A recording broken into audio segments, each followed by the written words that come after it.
Basketball season has returned. On this episode of the Duke Nation podcast, I'm joined by former Duke great Chris Duhon. Let's get it. Been a long time coming. It's life or death for me, man. But you know, there's no turning back now. This is what makes me. This is what I am. Feel me?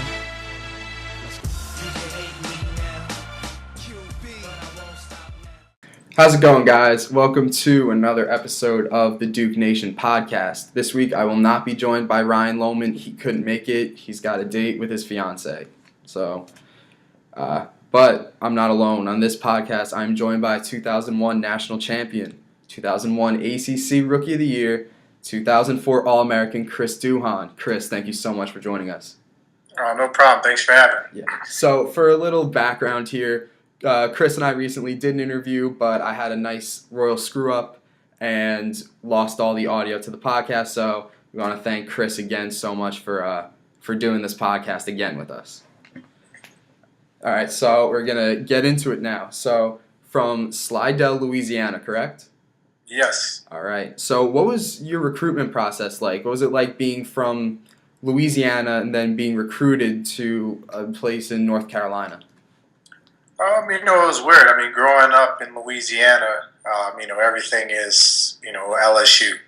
And, that was kind of your goal as a kid. If you made it there, that was, you done good. And, in Louisiana, football and baseball were the two main sports. Right. So, when I kind of had the opportunity to, when I got better, that was kind of my goal, LSU. And then I was fortunate enough, summer of my sophomore year going into my junior year, to get picked up by this Adidas team and, be able to play in front of, pretty much every coach in America and, play pretty well and, started, the recruiting process from, all over. And, now I, start to think a little bit bigger and bigger and, just at the end of the day, going through all my options, talking with my family, my high school coach, and then, my official visit, at Duke,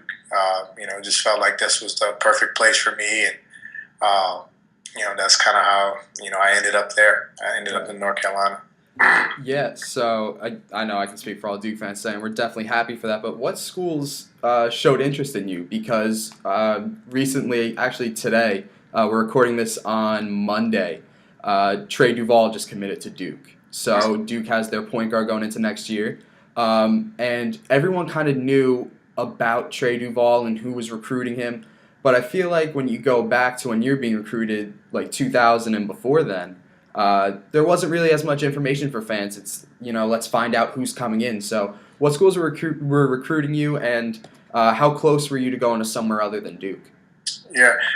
Back at my time, it was different. There wasn't as much media out there, and there are a lot more rules as far as, when coaches can contact you and, when kind of a recruiting period. So I think that's kind of how it was tougher to, keep everyone involved in what was going on, just because, everything was a lot slower then and everything was so compact. Kentucky was, really big for me. Coach Tubby Smith was the coach then at the time. Texas, my Final Five was Kentucky, Duke, Texas, who had Coach Rick Barnes, who I thought was a great recruiter. LSU with John Brady and Butch Pierre were the two main guys that recruited me there. And Notre Dame, actually, with Brad Doherty was the coach there. Right. And actually they came on late, but he did such a great job at my in-home visit that he moved into my top five. So that's kind of the last five that I had, the visits that I had scheduled that I had to choose from. Yeah, so that's Brad Doherty before he went to UNC? Or? Yeah, it's lucky because, if I would have signed with him the following year, he took the UNC job, right. So I would have been stuck at Notre Dame or had to transfer, after 1 year, or not even 1 year. I wouldn't even have a chance to coach with him or have him coach me, I would say. Yeah, but I want to take this back a little bit. You were McDonald's All-American. Was that something that was a goal for you in high school, or is it more just I want to play in college and then see where things go from there? Yeah, honestly, to tell you the truth, I didn't know anything about the McDonald's All-American game until, I started being recruited. And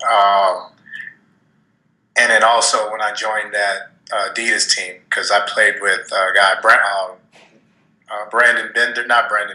Jonathan Bender. Okay, right.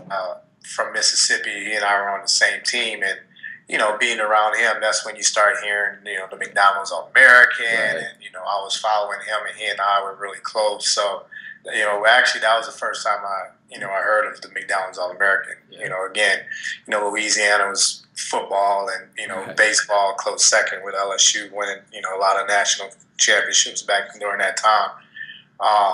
So basketball was kind of third, and that's kind of when I heard about it, and once he made it, I saw that it was such a big deal. Then it kind of became my goal, but that wasn't until like my junior year in high school. Yeah. So I did find it interesting. I know we've talked about this before, that you won the 3-point contest, which has kind of been a Duke tradition. There have been a lot of guys to win the 3-point contest that have gone to Duke, but you were in the dunk contest. Duke fans you're not necessarily known to them as being a dunker. And watching some of the highlights, it was definitely interesting to see. What was your time like for that competition? Yeah, I mean, our class was a bunch of small guards, a lot of small guards. Right. A lot of the New York guards who were small. Luke Rittenauer, who was also a small guard. So, yeah. they just kind of didn't have many guys for the dunk contest, and they asked me to go in, and I knew I didn't have a chance. I was kind of a regular dunker at best. So right. I just went out there, did a couple of dunks I kind of felt comfortable with. I tried to get creative at the end, and as you can see, I couldn't make the dunk, the little 361. I've done it. I tried it before. It was one of those dunks where I'm 40%. So I was hoping with they're drilling in with the crowd in the moment that I would be able to get that extra inch or two to get it above the rim. But, that didn't happen. So, right. I kind of was one of those, wanted to be surprised dunks. Like, oh, he can do that. Yeah. Right. Yeah. Yeah. All right. So now to your time at Duke, when you took your official visit, there have been a lot of stories about people visiting Cameron, and it wasn't necessarily everything that they thought of it. The main story that comes to mind is Grant Hill. When he went on his official visit to Duke, he walked into Cameron and he said, this looks like a high school gym. This doesn't look like, it's small. There's not really anything there. But then when the crowd comes in and it's just a completely different place, what was your first impression of the Duke campus and Cameron Indoor? Yeah, I mean, you get that same feeling. I mean, I was fortunate, and had the same feeling when I played Bob Gibbons tournament, in high school. So, you had the opportunity to play in Dean Dome, and you played at Cameron, you played at NC State. So, again, like you walked in there, as a high school, you felt comfortable because it felt like a high school gym. Right. But you really don't get the impact until, like Grant said, when you see all the students in there and when everybody's in there and it's packed, and, then you kind of, you feel, what Cameron's all about, why it's such a special place. And, I would encourage anyone to experience that, because it's like no other experience in Cameron like that. Right. So coming into your freshman season, the 2000-2001 season, there were high expectations for that Duke team. There was Jay Williams, Carlos Boozer, Mike Dunleavy, Shane Battier, everybody on the roster. Now, it's difficult enough to come in as a freshman into college alone, but now you're coming in playing Division I high-level basketball. What were the expectations like, especially for a team, Shane Battier hadn't won an NCAA title yet. What was that all like for you to come in as a freshman, and how would you say it compares to what the freshmen go through now in the one-and-done era? For me, it was, kind of frightening in a way, because, again, the expectations were high. We were ranked number one, preseason number one. All the guys, Jay Will, Mike, Boozer, freshmen, had really good freshman years. Now they're coming to their sophomore year. Shane, although they had Chris Carroll as well, but Shane developed as more of a scorer, right. Kind of a both-in player. So he had high expectations, and everything was pointed for us to win. And then as their recruiting pitch for me, Coach, I was kind of the guy to, because I guess they didn't have a backup point guard for Jay to kind of spell him a little bit, and that's a big responsibility in itself. So it was fun, but we were such a close team, and Shane did a great job, and Nate, everybody kind of forgets Nate James, and then we had our other seniors in Callback and J.D. Simpson. They did a great job of just making it about basketball, like not having us worry about the pressures of anything like that, just to go out and play. And it was kind of definitely an adjustment period to where you got to learn the speed of the game, and your role is different. In high school, you're playing as many minutes as you want to play, and you're the man. You can shoot whenever you want to shoot. Right. To where now everyone around you is just as good, if not better, and you got to kind of find your role and find your niche to where you get it to where everything everyone clicks on the same page, and you start learning that way. So it was definitely an adjustment period, and I think probably around that Christmas time, you start to get it before ACC. You kind of get a feel and kind of good groove of what your role is on the team, and things that you need to do. I think it's different from now. I think now with all the one and dones, pretty much just a continuation from AAU. You're getting everyone is coming, a 5-star here, 5-star there. Everyone is getting 3, 4, 5 freshmen coming in a year, and they're pretty much guaranteed to play right away and start right away and have to contribute right away. So I think it's more of a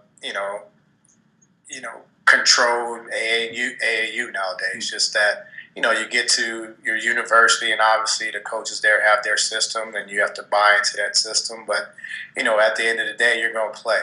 There's not many teams that have upperclassmen that you have to battle for their positions or anything like that. You're pretty much from the get-go guaranteed to play a lot of minutes, and there's no fear of looking over your shoulder, because a lot of these kids already have in their head they're going to be done after 1 year anyway. So I think that's kind of the main difference of it from my time and now how it is now. Yeah, and I found it very interesting when you said that the main recruiting pitch for Coach K for you is that you're going to be the backup point guard to Jay Will. Because if that was said to a McDonald's All-American, I think right away they'd move on to the next school, because they want the opportunity to play right away, not be a backup, show what they can do, and then go pro. Yeah, I mean, that was one of his pitches, because right. I wanted the opportunity to start as a freshman as well, and obviously other teams had different pitches as you can be the starter, you can be the man, and I was my thing was what's going to make this special. Like, I don't mind working. I wasn't afraid of a challenge. Even though he said that, in my mind, I'm coming in like, hey, he's going to have to prove to me that he's better, but I feel like this is a situation. But, that was one of the pitches. But another main pitch was that, Jay and I could play together. It wasn't, hey, he's the starter, you're just coming off the bench. Like, he envisioned us playing together side by side. And, when I came on my visit, that kind of sealed it when we played pickup, and he and I were on the same team, and it wasn't forced. It wasn't one of these things where Jay was coming down and kind of force feeding me passes to make me feel comfortable. He played his style. I was able to fit in and read off of him, and it just connected. Naturally. It wasn't kind of a forced thing. Right. It's kind of similar, at least what I'm thinking about, when Duke recruited Tyus Jones. And Tyus came into Duke, and Quinn Cook had been the point guard. And Tyus was slotted in at the point guard. Quinn was over at the 2 guard, but either of them could have been a point guard for a possession. And I feel like it was similar to that with you guys, with yourself and Jay Will.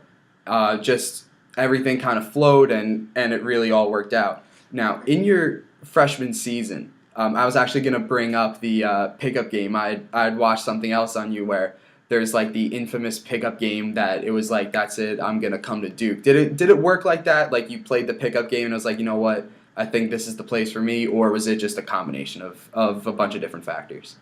Yeah, I mean, again, that's like I always end up saying, with Jay, like, I didn't mind, if I did decide to come and, I was just strictly the backup. But, obviously once Duke started recruiting me, and I was always a big college basketball fan and Duke fan, and I anyway, so I watched them all the time. Yeah. But I saw Jay was playing, 34, 36 minutes a game. So, Yeah. you know what, am I coming in to play 4 minutes? Like, how's that going to work? And then, Jay's about to be, a National Player of the Year candidate. So, is he going to be okay with playing only like 26 minutes? Like, that was kind of the questions or the thoughts I had. And, like I said, Coach was like, no, like you guys are going to play together. So, once we played, and it wasn't forced, between Jay and I, and, we connected on plays here and there. And, that's kind of how I felt like, okay, I'm comfortable being here. And then, just the whole environment and all the players I felt real comfortable with that, I can come in and fit in and contribute right away. So that was kind of the deal.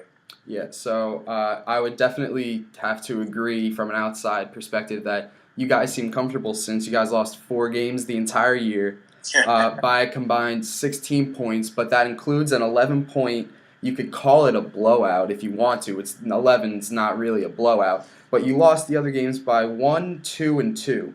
Would you have to say that has to be considered one of the best Duke seasons that there really has ever been?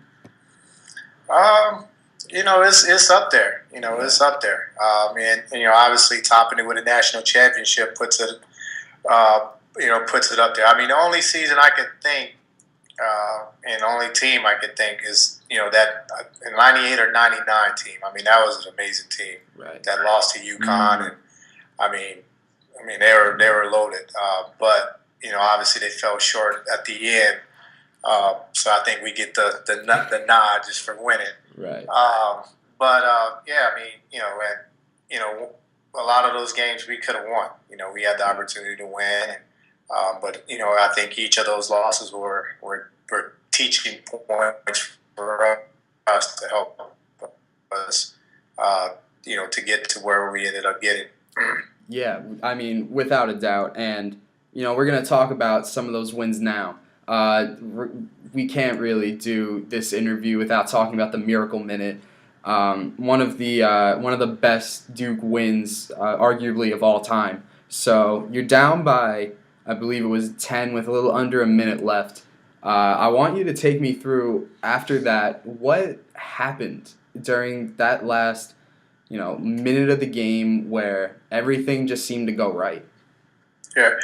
Well, I mean, it was just, it was one of those games where, and coach doesn't do it all the time, but, every now and then, he comes up and, before the game, he was like, we're going to win this game.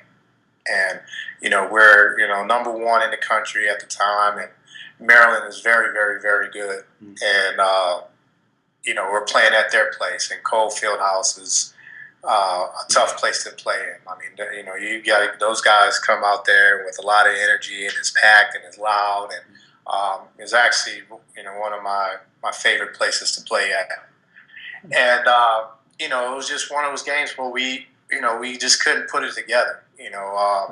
And you got to give them credit. I give them a lot of credit. I think Steve Blake played an amazing game that game.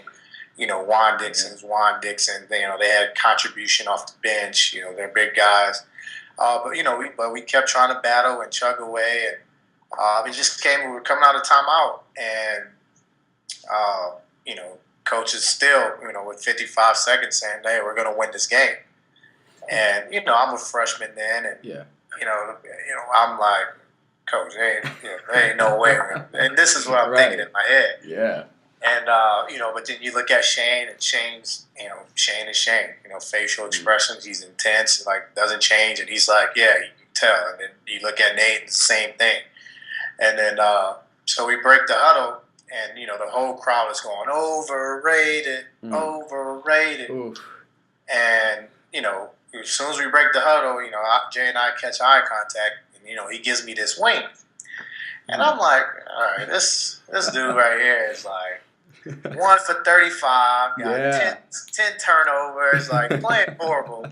Like, what are you winking at me for? This is going in my head. And Jay and I have like a great relationship. So that's what I'm thinking.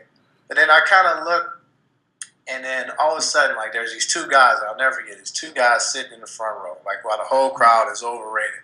Two guys sitting in the front row. All of a sudden, they stand up, and they turn around, and they're like, not yet, not yet, not yet.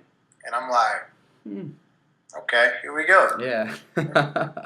Jay comes down, bam, hits a three. We foul. Miss 2 free throws. Right. Jay comes down, gets a layup. Next you know, steals the inbound pass, fires a three in like 15 seconds. We're like down 2. Yeah. Like all of a sudden it's like, wow, just the whole game just changed after that. And we did our little trash talking, Jay and I, with Drew Nicholas at the free throw line. And we came down, and Mike got a good shot, and obviously one of our seniors, Nate, almost got an and one with the tip. And then as a senior, how Nate is, solid as always, knocked down 2 free throws. And we just knew if we got it to overtime that we were going to win, and we were able to make a defensive stop, and the rest was history after that.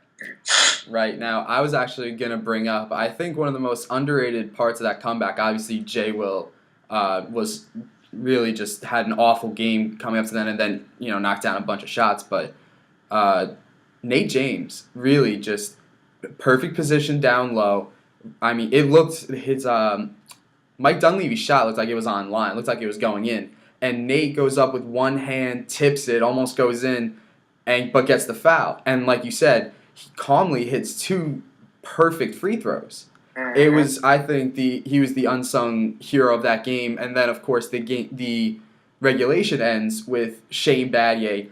It really amazes me every time I watch it, because it almost looks like Shane looks at the floor, sees where he wants his feet to land, and then makes sure he has his hands up. And then he ends the game in overtime with a block. It was the perfect team win. And the question I want to get to here is, at the end of the game, I think Jay Will tells the story that Shane Battier says, "No one celebrate. We walk off this court like we were supposed to win this game." Did that actually happen, or? Well, we had a little bit of celebration because we ran, but it was one of those when we said that if you see teams that get big wins and stuff like that, well, usually the fans rush the court, right? But usually, like, everyone comes, like, on the court and you hug, and, like, you don't really go and shake the other team's hand. Like, you just kind of But we wanted to make sure, let's go ahead and do it. But if you see, we run straight to the bench. We kind of quick, hug each other, high five. But we wanted to make sure we shook their hands and that they looked in our eyes and knew that, hey, we just did that to you. Like, it wasn't this one of these things where we wanted to celebrate on the floor and give them the opportunity to walk off, without them knowing that, hey, you're going to shake our hands. Yeah, you're going to know that we came back and did this to you. Yeah, you're going to make sure that that what we did to you. That was kind of one of the things that, we wanted to do. And that was kind of our mentality throughout the whole year. Right. But now after that, there's always a lot of talk about, all right, the next game after a huge comeback like that, it's a letdown game, and that's understandable. It usually happens after, a Duke Carolina game or something like that. But I believe it was either your next game or the game after that was at Wake Forest. Wake Forest had a good team that year. You hit the game-winning floater from just inside the 3-point line. I arguably can say that it's one of the longest floaters that I've ever seen, but I want you to take me through that just because every time I watch that, I 100% think Jay Will's pulling up for the shot. Yeah.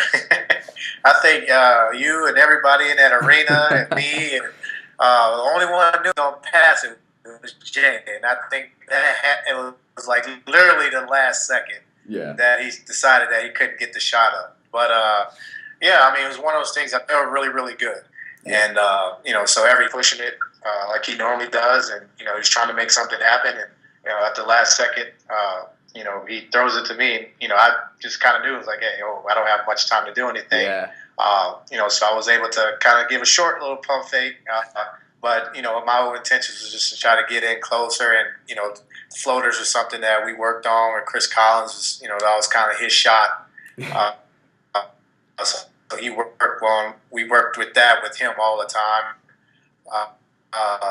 It was the shot that I knew I had to get off. I was going to be able to get anything else off, and once it left my hands, I kind of knew it was going in. It just felt real good. Yeah. It was definitely a huge shot, maybe even for the entire season.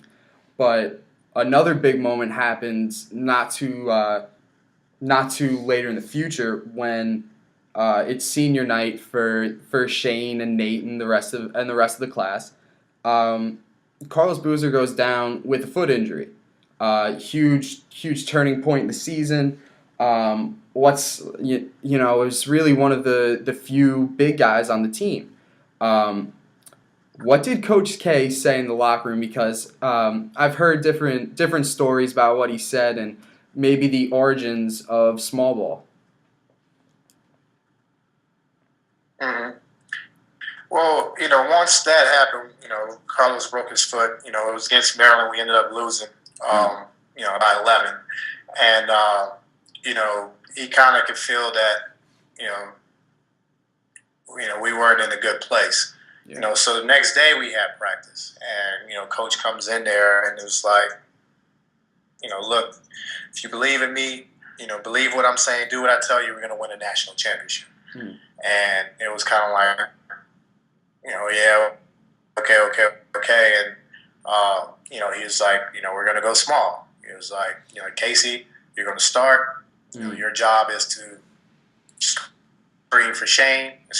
Your job is to screen for Shane. Get Shane over. That's your job. And then he said, Chris, you're going to start for Nate. He was like, Nate, are you okay with that? Nate was like, yeah. He was like, Chris, are you okay with that? I said, yeah. All right, so Chris, you're going to start for Nate. He said, we're going to run. He was like, if you guys are open, shoot it. It's like, we're not going to call many plays. Like, we want to speed up the game. And, that was that. And then we went out to practice, but, he could kind of feel that, everybody kind of wasn't truly believing, what was going on. Yeah. So he kicked us out and kicked us out of practice. And then, comes back, was like, you guys got to believe in me, this and that. Due to technical issues, we moved to another topic that I discussed with Chris. On the idea that I'm not sure if this is really anything going through, coaches saying this and stuff, but it's definitely going through with fans. The idea that, hey, you know what, the ACC tournament, the conference tournament doesn't really mean that much. The only one that matters is the NCAA tournament. So, sure, it's great to win the conference tournament, but the main goal should be if you lose early, it's fine. Don't worry about it. Just get rested for the NCAA tournament. So what's your kind of take on it being okay to lose in a conference tournament? It's tough for me. I mean, I never thought it was okay to lose. I mean, I thought, that's what you prepare for in the off season, to get your condition in. Do everything you need to do to be able to play however many games it was, 40 games. I mean, I don't even think it was that much for us, but 40 games to go out, that's what their offseason was for. That was your conditioning. And, if you wanted rest, be one of the top seeds. That was, right, yeah. I was kind of hard thinking. If you're going to be 6 or 7 or 8, yeah, you're going to make it tougher for yourself. I think, to give them a little credit now that, a lot of the conferences are bigger because they've added more teams. For teams that are not in the top, 3 or 4, obviously you got to win an additional game to get there. But again, that's, your preparation. I mean, that's what you did during, if you don't want to play that many games, be a top 4 seed. That's what, win as many games you can. And, I guess obviously with this analytics and but for us it was never okay to lose. We never wanted to lose. We never wanted to give anybody ammunition to say, hey, we beat Duke, or we were one of the teams that beat Duke that year. Like, for us, our thinking was that every team that we played, we were their national championship game, and we wanted to win, that national championship game. So, we felt that we were in the best shape, we're in the best condition, so we were going to get our rest. We didn't need that much rest because, we played a lot of minutes anyway, and we played hard all the time, and we were just conditioned to, those type of thoughts never came through our heads. But, it's a new era, and, guys are stronger, faster, quicker, and analytics and all this other stuff, so it may mean anything. But, for me, it was never okay to lose anything. Never lose a game. Yeah, I mean, just from a fan's perspective, I understand where the other fans are coming from, but I can't really ever say, hey, it's okay that we lost that game. That's not just, I guess it's not in the DNA of players. Shouldn't really be in the DNA of fans, but end of the day, the thing is, it comes down to, okay, if you go all the way to Sunday afternoon early, you have Monday, Tuesday, Wednesday, probably Thursday until you play. If you can't get ready to play 2 games in 3 nights, 4 days of rest, then that's your strength coach's fault. Okay. I mean, I got nothing to say about about all these. You get scientists how to recover your legs and do all this stuff. The practices are not going to be as hard or as long. It's more mental practices than anything. More walkthroughs, more kind of shooting, just so you get your rhythm. If you're not ready to play by then you can't blame it on because we won the ACC championship. Right. I completely agree. I mean, with all the advanced analytics and science and ways to recover, it's kind of interesting to see how we've almost gone backwards. That in baseball, it's pitchers aren't throwing complete games anymore, but they're throwing 105 miles an hour. And in basketball, guys are resting more. Yet there's more technology to show that the recovery process for players that aren't injured and players that are injured is really getting better. It's definitely something that's interesting, and it's nice to hear a perspective that says, no, I want to win every game no matter what. It's refreshing to hear. But I want to move on to the Final Four. So obviously you guys blew through the first couple rounds of the tournament with ease. I believe you beat Monmouth, which I'm from New Jersey, so it's one of the hometown schools for me. But I'm happy that Duke won, of course. Yeah. But there's the game in the Final Four against Maryland. Was that in Indianapolis or was that Minneapolis? Minneapolis, right. Take me through that game a bit because it didn't always go so well for Duke. You guys were down by 22 at one point in the first half. Yeah, I mean, they had this mentality. For whatever reason, we got off to slow starts against them. They had this mentality that they can just out-physical us, that we were soft, and things like that. So that was kind of their game plan, just to muscle us. And for whatever reason, we just got off to a bad start. And, they played well. They hit some shots, kind of kept it going. And we're down 22. And, we're at a timeout. Coach is like, just play. So don't look at the bench. We're not calling any plays. Don't look at the bench for anything. Just go out and play. He said, you're already down 22. What, you think you're going to be more embarrassed if you lost by 40? Like, it doesn't matter. It's like, just go out and play. Relax. Don't let the moment get bigger than what it is. And so we did. We just went out. We started playing. Usually, when fouls are called, we look at coach or play or, whatever. If he wanted to say anything, we huddle up. We didn't. We kind of, let's go, and we were our own motivators and kind of just playing. And we were able to cut the lead down at half, and we just, it's, again, one of those things like, okay, we got it. First 4 minutes were important for us. Like, don't let them stretch it back up to 20 because then they're going to gain confidence. Just, let's just keep, we're not going to get it all at once, but let's just keep, staying there, letting them feel us, letting them feel out, that we're there, that we're in it. at any moment, we can gain control of this game. And, that's just kind of how it happened. And we just, kind of just wore them down. It's like, they gave us their big shot, and then we got back up and, figured out a way to keep punching. And we were able to overcome. And, it was one of those things, once we got control of the game, we knew we had them. And you could kind of see it in their faces that, we had them. And, that was a big win for us, a great comeback for us as well. Yeah, and I think an underrated part of that was the fourth time you guys were playing Maryland that season. I mean, everything's already known about both teams. There's not really going to be much of a scouting report. You've played these guys many times. You know who's going to be guarding Juan Dixon. You know who's going to be on certain guys. It's really just an interesting game to see because, I mean, I don't know how many times that's happened. That's the fourth time a team's playing each other, and it happens to be in a Final Four setting. It's definitely something interesting. Yeah, go ahead. Yeah, we knew their plays. They knew our plays.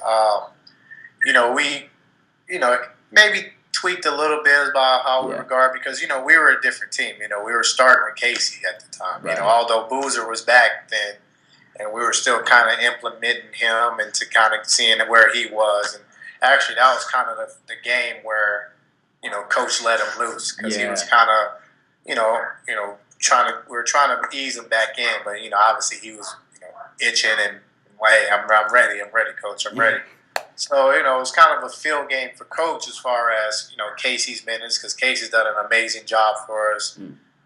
Till then, and then we had some guys coming off the bench. There was Matt Christensen, even Reggie Love at times, and so bringing Booze back was big for us, and Coach was figuring that out. But like you said, we either Nate and I were going to guard Juan Dixon at times, or I had Steve Blake to start off with. Right. Most of the time, just to add ball pressure, and they knew how we were going to guard. They knew we knew how they're going to guard us, how they're going to guard pick and rolls. When they came with guys off the bench, sometimes they would trap them or try to get the ball out of Jay's hand and what they're going to do to Shane, and so it just came down to not non-turnovers, making shots when you had to, executing, making big plays here or there. It was one of those games. It felt like now I can compare it after being in the NBA playoffs, but it felt like what would be similar to a playoff game when you played a team so many times, so where it just comes down to the little things that get you the wins. Yeah, you hit a big three to cut it to 5, I believe, in the second half. The comeback comes full circle. You guys get the win, head to the national championship game where you play against an Arizona team, and I've said this before, but this was a national championship game that saw so many great players. Some incredible pros. You had Gilbert Arenas, Lauren Woods, Luke Walton, Richard Jefferson, yourself, all the rest of the guys on Duke. What was it like to play for a national championship as a freshman, but not only that, to play against so many, to play with and against so many great talents? Yeah, I mean, that's, I think, hasn't changed as much. I think, right. When you play teams like that, it was, it was a lot of them. And I would say probably about 4 or 5 in each of the power conferences that had at least 2 or 3 pros that were upperclassmen, or at least juniors that were there, because leaving early wasn't as popular back then. So and I could say it through our conference. I mean, we had with Wake Forest and our North Carolina and other teams. So we were used to that. But have a team just like you said. When those guys were so talented. It was fun. But again, I feel that we were prepared.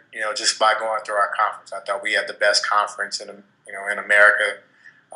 So we were already battle tested. It was nothing that we haven't seen or we couldn't adjust to, because at that time we felt we were the best team, in America. Yeah. So I want to take you to late in the game, about 2 minutes left or so. You guys are up by 5. Jay Will has the ball, knocks down a huge 3 to make it 8. Almost, seals the game right there. what are the emotions of the team right then, and for yourself personally? Was it more like, all right, you know what, this game's over, or this is the national championship, it's not over, we have to play until the horn sounds? Yeah, I mean, we were trained, and we practiced it, and we practiced game situations all the time to where to never let up, never the clock watch, never the time watch. Like you just play the game out. We didn't never want to mess with the game or get too high or get too low. Game wasn't over until you heard that final buzzer, and we just kind of stayed focused. We knew what our assignments were. We had to feel what they're going to try to do late game as far as trying to get shots. That's the time in that situation where picks, we switching everything. Threes don't hurt us. Twos don't hurt us. Threes hurt us. And then it came to a time we got a rebound, and it's kind of less than 35 seconds, and usually teams still foul. I mean, you think it's the national championship game, but Coach Olsen felt like hey, it was over. And then when we kind of dribbled down and saw that they weren't fouling, that's when it kind of came to reality where we could kind of relax and that we accomplished the goal that we set out to accomplish. Yeah, what's that feeling like? That you dribble the ball up and they called off the dogs, nothing coming. Oh, I mean, it's the best. It's the best feeling. It gives you an opportunity to kind of soak it all in. You know the game's over. You know all the hard work you put into it, all the ups and downs that went into it. You're happy for everybody. The university, the players, the coaches, the families. We know everyone contributed in their own way, and it's just a joyous feeling, a feeling that you can't really describe, and it was just the best. It was just the best to share it with all those guys, all those people.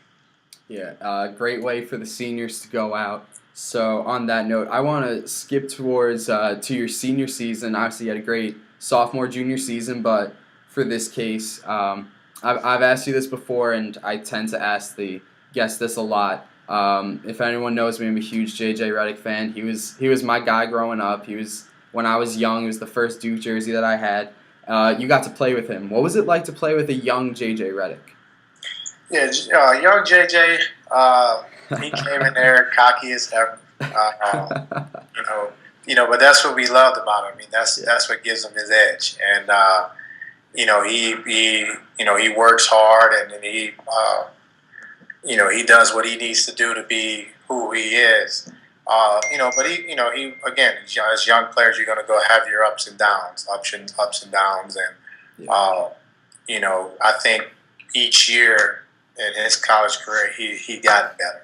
As far more mentally than physically. Although he worked on his body and he got better that way as well. But mentally, just his approach to the game, the way he prepared for each game, he got better and better as it came, and he was able to contain his emotions as much as possible and use it as a positive then. When he was young. But we were all that way when we were freshmen and sophomores. That it takes time for you to learn, how to go through a college season and be a college basketball player. Right. Now I remember you just said earlier that Maryland was one of your favorite places to play. I know JJ said it was one of his least favorite places to play because how much they would taunt him and get after him, and it's just definitely interesting to hear perspective from someone who was a teammate with him, was around him almost every day for a couple years. But I want to move on now because, this isn't a JJ Reddick podcast. So what was it like your senior year in the Dean Dome? Carolina hits a big three at the end of the game. You get the ball. Take me through that last possession for you. And then the ensuing Carolina possession. Yeah, well, it was a battle again. They had a lot of great young talent. Raymond Felton and Kance and Jawar Williams and Sean May. Really good. We were expected those guys a lot. And, they hit a lot of big shots. And, before that overtime, kind of similar thing. They hit a big shot. We had a chance for the last shot. Coach doesn't call a timeout. and I don't think we get that great of a shot, but it ends up going to overtime. And then, we go up 3. They hit another tough shot. So, we take the ball out. We really don't rush because we know how much time. There's a lot more time. I think maybe like 14 or 15 seconds left or something like that. And, I get the ball and I kind of look at Coach kind of to see, what he wants to do. Because, we're not going to call a timeout. Usually you're not going to call a timeout in the backcourt. So if he wanted a timeout, obviously I would push it, get it to half court. That way, we can have time to set up a play or anything like that. So I'm kind of dribbling, kind of seeing what he wants. And he's like, go. So, I start to push. And, during that moment, I saw, Raymond Felton and David Noel kind of have a miscommunication of who was guarding who. So I kind of went in the third gear. I'll use my car analogy. Kind of went in third gear. And, once they figured it out, it was kind of too late. So then, I floored it a little bit. I was able to get around them. And, there was just a basket and, going up, I saw Jawar Williams coming. So, either he was going to block it on that side. So I was able to reverse it and go to the other side. And, and going in, I think there probably was 7 seconds left, 8 seconds left. So there was no time to celebrate. They got the ball in quick. So, literally we were sprinting back, talking, matching up, something that, we do all the time. Another thing is we kind of know Roy Williams. He's known for not calling timeouts late. Right. So, again, that's a situation that we've practiced many a times. So, we're going back, talking, matching up, making sure, they don't get a good shot off. They take a rush 3 late challenge and, that was a ball game. And, what better way to go out, beating Carolina for the last time, on their own floor. Well, that wasn't the last time, but last time at the Dean Dome. Last time at the Dean Dome. So it was a great win. Yeah, I can't get over enough that I love the idea of rushing the ball up the court. Don't call a timeout. Let the game play on. I love that kind of basketball. But to be able, obviously, you read the miscommunication on the screen. And then go up with your left, but then to have the presence of mind, to reverse it. And not only reverse, it's such a big moment of the game. It's Duke Carolina to have, the moxie to go and, do the reverse, knock it down. And then my favorite part of the entire thing is it's almost like a mad scramble for both teams just to get down to the other end of the court. It's one of my favorite things to watch. Yeah. It's a great moment, and speaking of great moments, nice little transition there into your senior night. What was that like? What were the emotions going through your head? Oh man, that was a real tough night for me, one of the toughest ever. Just the emotions. I mean, it was just thankful and happy and sad and excited because of the game, but. So again, sad because it's your last one at home in Cameron. Had a lot of family and friends in town, and it was just real emotional. I know it was tough for me to even take the court because it was just I was just so emotional. Yeah. And then we had our senior moment with those guys, which was great. Before the game, and and then again against can be. Even better is against Carolina. Yeah. Against your rival. You don't want to lose to those guys as your last game. And in the end, another great game. And for us to be fortunate enough to come out with the win was big. And just to be with those guys one last time, and the appreciation that the fans had for me for my 4 years was big as well. And I was very thankful and blessed for that.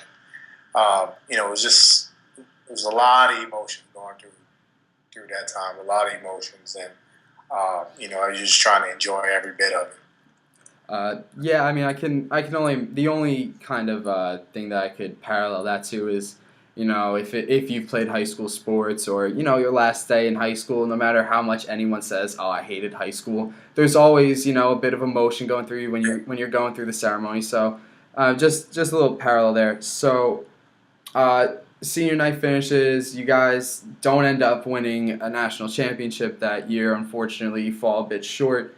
But then another big moment in your life comes up, the NBA draft. Were you expecting to get drafted? What were you kind of hearing through everything there from all the different teams? Yeah, I was definitely expecting to get drafted. I thought it'd be, my agent told me late first round, early second. That's kind of where I was at.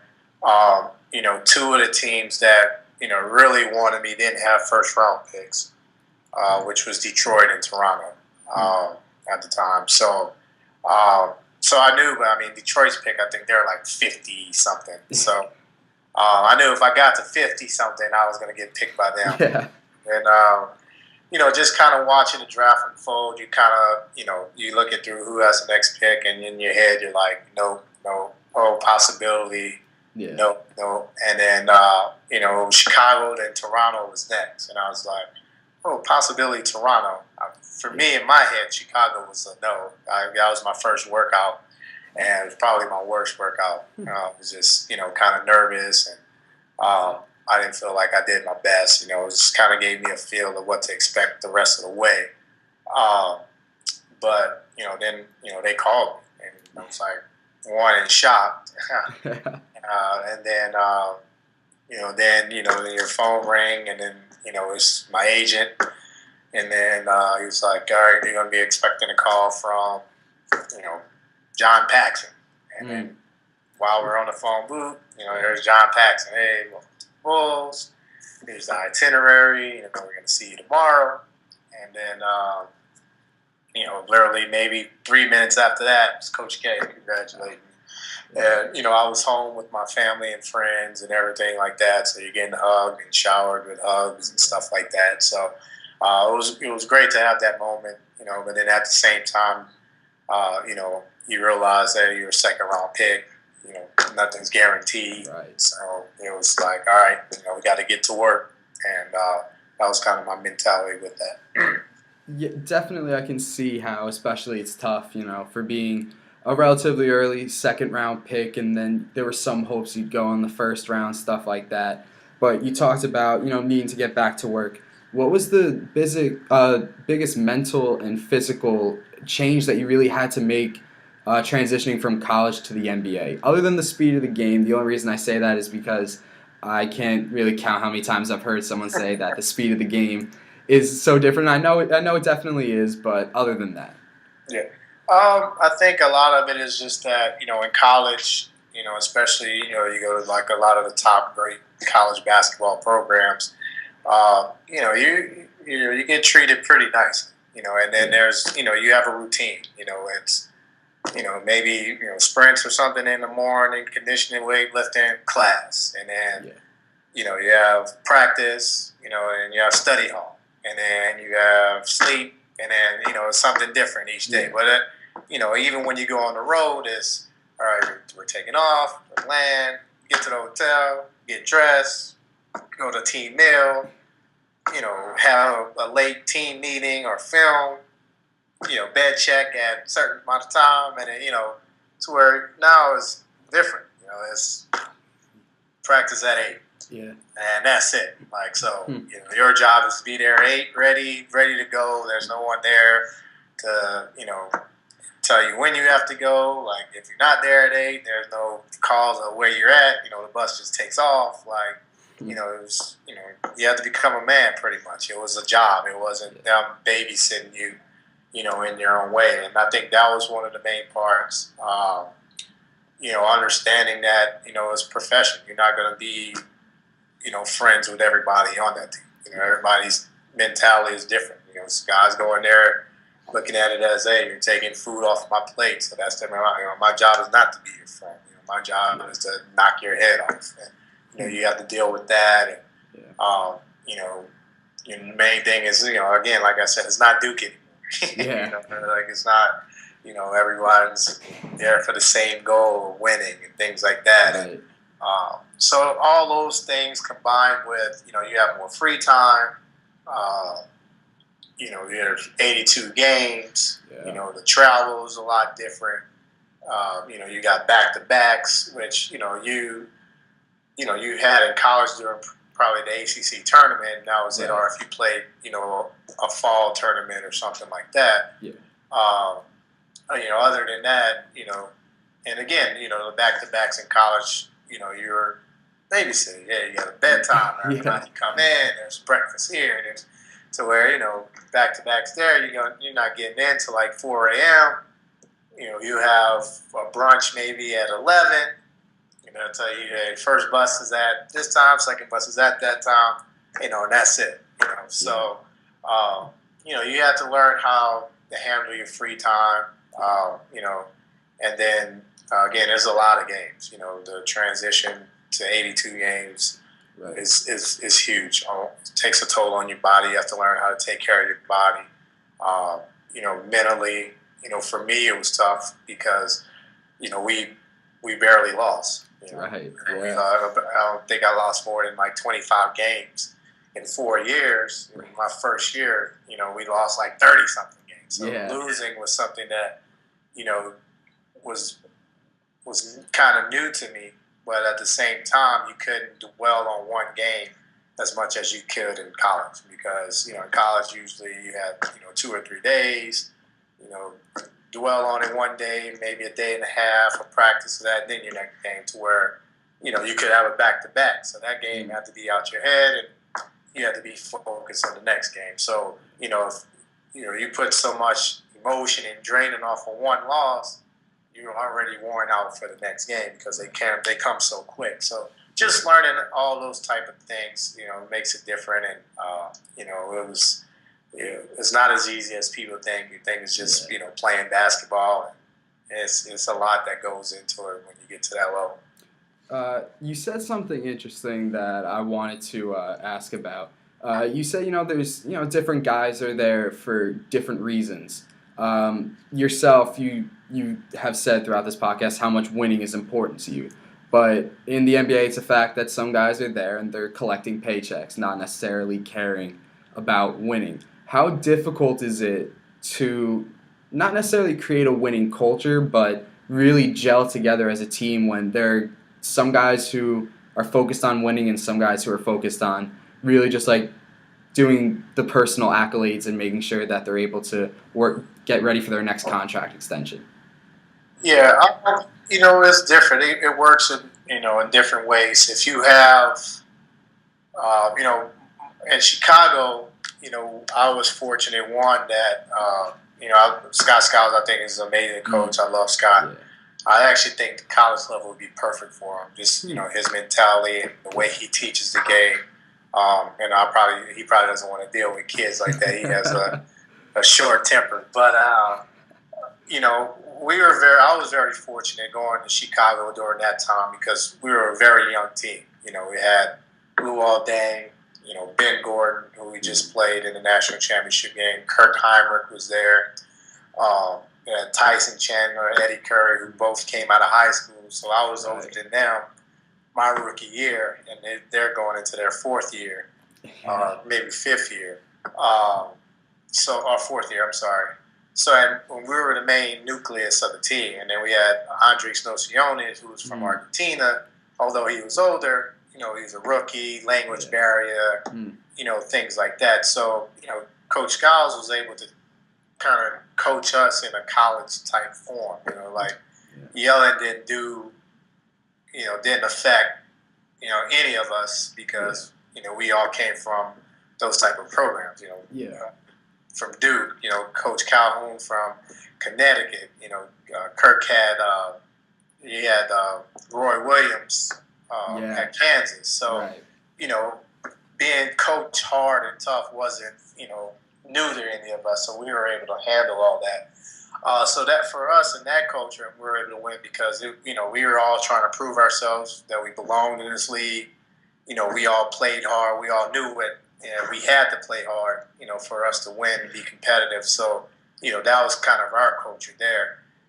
For most teams, if you have a coach that's strong or has a reputation, he's able to kind of control everything because it's, a Phil Jackson or a Doc Rivers or Greg Popovich. Like, they already command respect, from, the opening. So they can but younger coaches, they got to show, that they know what they're doing.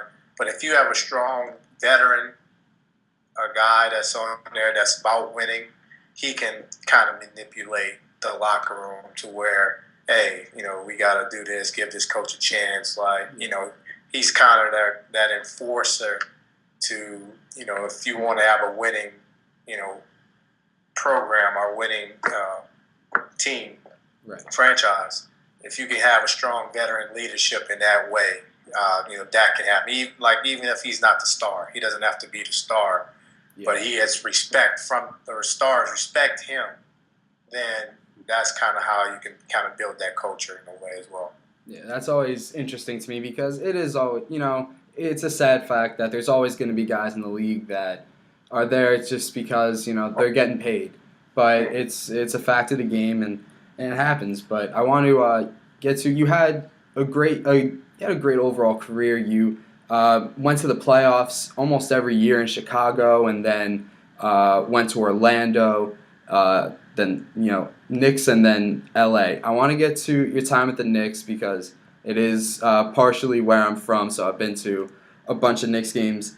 The Knicks have had some great point guards and some great guards in their history, in their franchise history. None of them have had more assists in one game than you have. You had a 22-assist game. What was that like? I know it was you and David Lee had things going early on. What was it like to, was it at the Garden to drop, to get, you had 22 assists? Yeah, I think it was either Thanksgiving or Christmas. I want to say Christmas, around Christmas time. And, it was just one of those things where, it was going to be one of those nights. We're playing Golden State, and they're coached by Don Nelson, and, it's not the same Golden State there. So there was not a lot of defense being played that game. We both were kind of up and running, shoot a lot of threes type game. So, but like I said, Dave and I kind of got it going early, and then other guys kind of got into a rhythm, and the pace was really, really fast to where we're getting a lot of shots up and things like that, and we just kind of got into a groove, and guys were making shots. I was just trying to find them, and you kind of look up, and I was like, oh, hey, this 15 assists already, and still have a lot of time going on. I was like, oh, I could get to 20. And, also, I had a good relationship with Scott Skiles, and, he always reminded us that he was the NBA holder, in the game in assists. So it would have been real good to tie him or beat him, and, call and let him know that, I finally got him. But, it was a great time, a great moment. I'm honored, and I hope that it lasts for a while. I can keep that in my back pocket. But, it was just one of those games where everything clicked. Well, with the current state of the Knicks, I think I can say that at least for another season or so, your record's going to be up there and fine. Did you know that you had broken the record, or did you know you were getting close to the record at the time? I did not. I did not know until it actually happened, and they made the announcement at the Garden. But I didn't know any of the Garden record until it happened. And I think David Lee broke a record that night as well. Wow. So we both broke records. That's just a great game. But I wanted to go back to what I was saying about the Knicks. If the Knicks aren't able to get any of really the four big point guards, I do think that your assist total, your assist record there for a single game will be just fine. But you played under Coach Mike D'Antoni in LA, correct? Yeah, and in New York. And in New York, right. So you know the system that he runs, and there's been a lot said about the success of, I know he just lost, but the success of James Harden. And how, he really had a season for the ages, to the point where Russell Westbrook averaged a triple-double, and we're still talking about them being co-MVPs. Right. that to me. I mean, I'm a Russ guy. You average a triple double, you should be the MVP. That's just me. But were you surprised at all about D'Antoni making Harden the point guard and seeing all the success that Harden had, or is it more you've played under him, you knew it was kind of going to work out? Yeah, no, I mean, funny thing is, I'm here in West Virginia. I was at Marshall for a little bit with his brother Dan, and before Mike got the job at Houston, he has a house here in West Virginia at the Greenbrier, and then he got the job at Philly. So when he got the job at Houston, me and Dan went up to the Greenbrier. We went golfing with him. And, he was kind of going over the roster. And we usually always sit down and talk basketball. And, that was kind of one of his ideas, was like moving James to the point guard. Mm.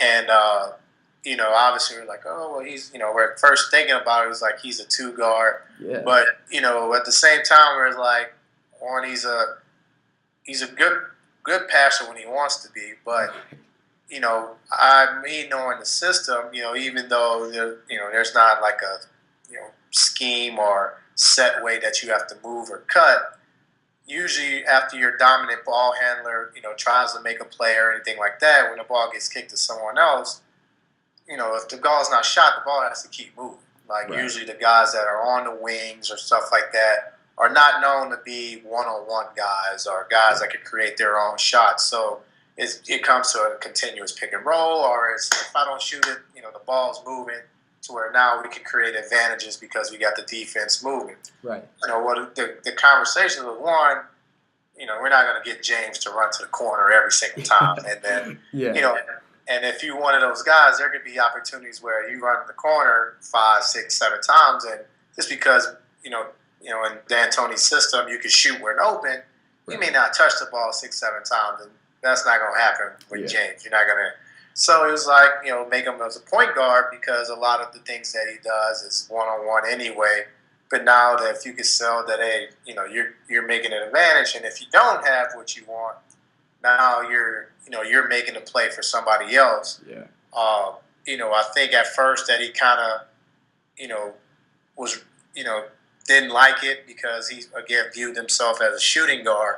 Yeah. But, once you know the intricacies of the offense and how it works and things like that, you start to get like, I knew he would get a better understanding of, oh, okay, like I could do this, but, I can still, if I don't need to be the playmaker every time, there's ways I can get away from doing that. And I think that, once he saw the team surrounded around him as far as with the shooters and things like that, that it made it easy for him to adapt. And as you can see, as the year went on, he just continued to get better and better. And then, once you start getting a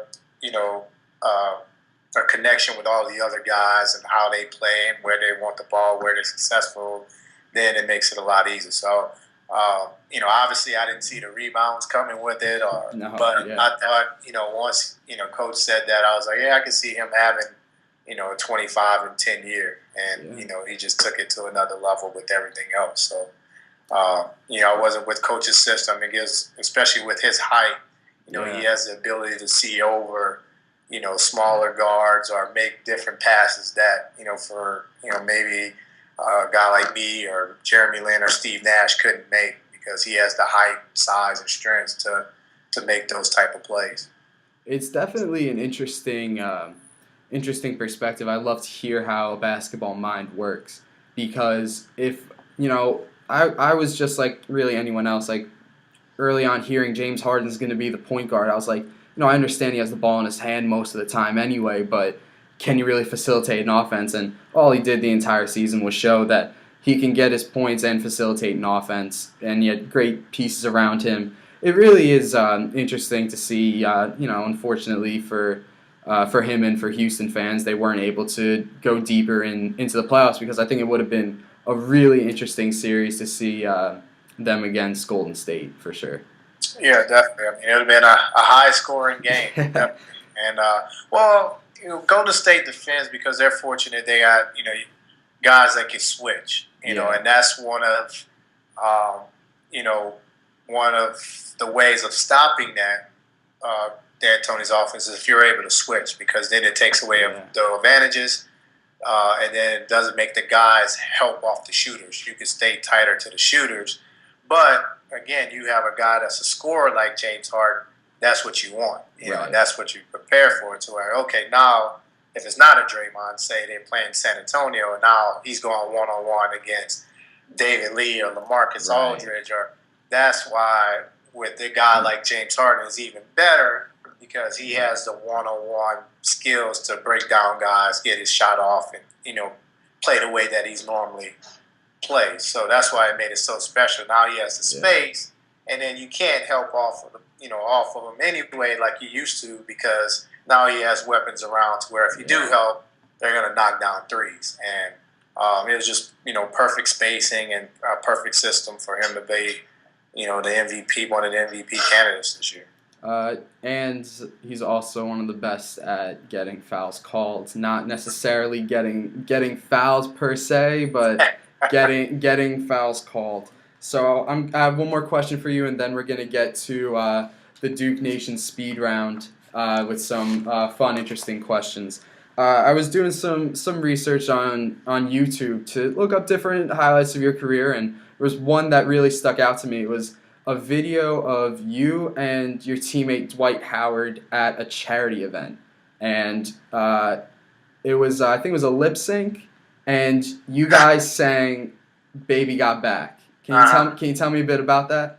I think it was the Magic Gala Ball that they do every year, the Orlando Magic, and you know, there's like a whole bunch of different things, and you know, each couple guys get, you know, stationed at different things. So it could be one station can be Papa Shot, or one station can be whatever, and then our station was lip sync. So our job was to get, you know, donors and, you know, all these other people that support the Magic that were there to, you know, just have a fun night with the Magic. And so our station was lip sync. And you know, if you don't know Dwight is very outgoing. Yeah. But you know, he's a great guy. He's a people person. He loves to have fun. So it just fit what he loves to do. And you know, I was there with him. I had to be his background dancer and back him up. And you know, we just wanted to make it a fun time for all the fans and stuff that come and support us. Yeah. Who picked the song? I think the person that sung it with us. Was it? I think it was somebody else that was up there with us. I can't remember right now. I thought it was just you guys. He might have picked it just to kind of get people not to be shy to come up there. So I know I didn't pick it. So yeah. All right. So now we're gonna get into something new that we're doing on the podcast, the Duke Nation Speed Round, which is gonna be some random questions to get Duke fans to know you a bit better. You ready, Chris? Ready. All right. Who was the hardest player that you ever had to guard in practice or in a game? I would say Gilbert Arenas before he tore his knee. Wizards Gilbert Arenas? Wizard Gilbert Arenas. All right. Is a hot dog a sandwich? No. Hot dog is a hot dog. All right. If you get a hot dog, mustard, ketchup, or both? Oh, man. Depends how I feel that day. I've done them all. I've done all three. So, okay. I've done all three. Okay. Depends on the day. All right. Let's say you're ordering buffalo wings. Do you order boneless or on the bone? On the bone. On the bone. Okay, I'm the same way. Coke or Pepsi? Gotta go with Pepsi slightly. Slightly more. Okay. A bit slightly. It's close. Okay. Let's say we put your iPhone or your iTunes music on shuffle. What's the most embarrassing song that comes up? Oh man, I don't know. I got my kids are on my phone, so it would have to be one of these songs that that they have. I don't know. I don't have much on my iPhone or anything like that. Okay. As far as music. All right. So I want to preface this question. I told you I was going to do this earlier. We recently did an interview with Reggie Love, former teammate of yours. Yes. Now Reggie was a dual sport athlete at Duke. He was recruited to Duke for football and then walked on to the basketball team. I couldn't ask him this question, which is if you could have gone pro in any other sport, what would it have been? Because, I mean, he played both sports. Right. I said to him, I've talked to Chris Duhon before, and he said that he would be like a free safety. And Reggie starts laughing, and he says, yeah, Chris probably would say that he's a free safety, and that you can tell him that he couldn't take a hit. So what do you got to say? What do you got to say to Reggie? First of all, take a hit. I'm a free safety, so I'll be giving out the hits, not taking hits. Because I'll be avoiding any big linemen that come to me or anything like that. So I'll be giving more hits than taking. And he just don't want to know, because Reggie's one of my best friends, so I used to hang around him and the football guys a lot. So that when they used to do 7-on-7s, I used to go out there. So he already know that, if I had to be a free safety, I'd have been a pretty good damn free safety. He'd seen it firsthand. So don't let Reggie fool you. He knows it's just tough for him to say good things about me when it comes to competitive sports because we're both competitive. All right. So on the topic of football, if you could describe Tom Brady in one word or an acronym if you need to, what would it be? Man, I have to go with GOAT, man. I think it's tough because I'm a big Joe Montana fan. Even though I'm from New Orleans, I have respect what they did to us all the time. Oof. And then being from New Orleans, big Peyton Manning and Eli fan. I used to watch them in high school.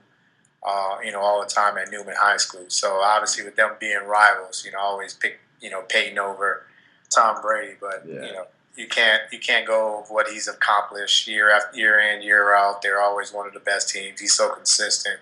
And I think he does more with less than not more than I think Peyton. I don't think people give Peyton credit for that he didn't have always the top receivers all the time, or he made them top receivers. So, but what they have over there at New England is amazing. And I think that with him winning this last championship, you gotta give credit to where credit's due. Yep. So I have a couple questions for after that. Do you believe in the Madden curse? The what? The Madden curse. Yes. I don't, but it seems like it's been living up for a while now. Yeah, I know that definitely has to have Patriots fans a little nervous. Yeah. And, well, you know what? I mean, the NFL might have paid Madden to do that on purpose just to see, if it was actually true, especially with all this Deflategate stuff. Roger Goodell got to try to find a win somehow. Absolutely. And you said you watched a lot of Eli Manning, so is Eli Manning a Hall of Famer when his career ends? Oh, that's tough.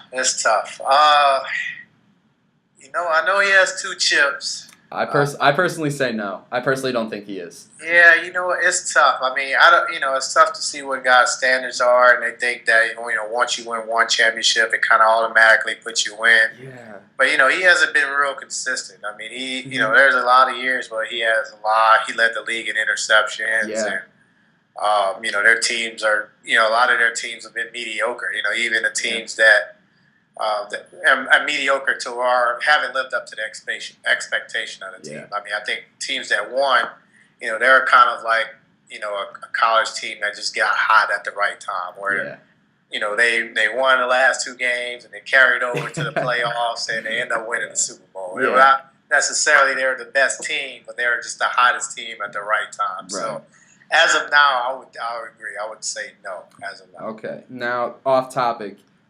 Favorite TV show of all time?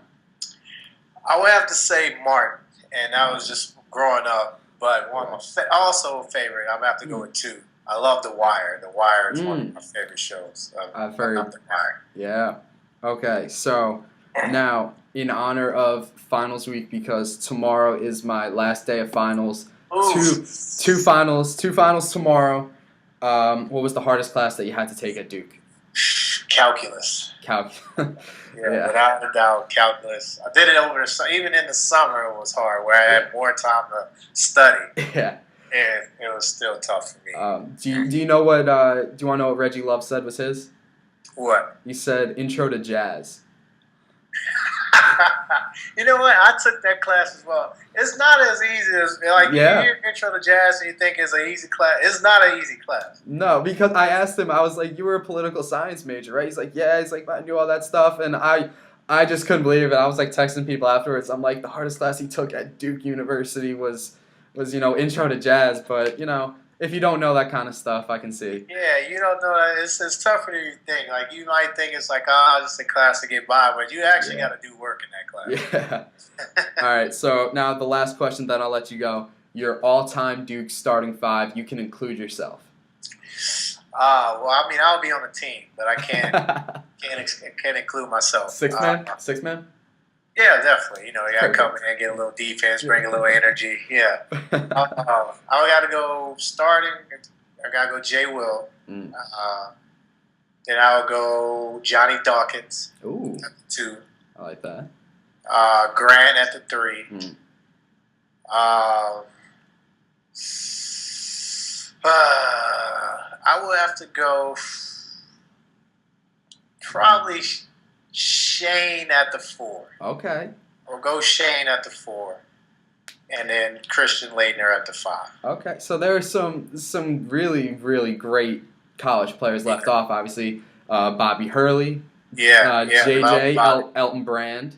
That was my debate at the 4. That's either tough. EP or Shane. Yeah. I'm thinking with Late and Grant and Jay, you have enough scoring, so you need that anchor defensively with Shane at the 4. I like who protects the rim of that group. Well, probably Shane. I mean, Shane. He's going to get a few shot blocks. He does everything. Yeah. He's going to get about 5 or 6 charges a game. So yeah.